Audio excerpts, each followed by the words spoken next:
A Consellería de Cultura e o Arcebispado de Santiago asinaron un convenio de colaboración mediante o cal se acometerá un proxecto de restauración dos retablos de San Marcos e San Xerome e tamén das imaxes destes dous santos e a de San Antón, na Capela do Carme.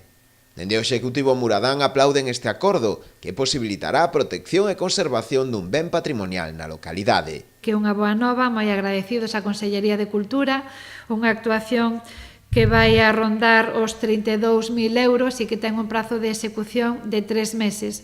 Non vai a ser aínda de maneira inmediata, e a previsión é que a obra este rematada no 2020, pero este é un paso importante para facer realidade esa obra, non? É a posta a disposición por parte do Arzobispado destes bens, deste retablo, de estilo barroco do século XVIII, que vai a ser rehabilitado pola Consellería de Cultura.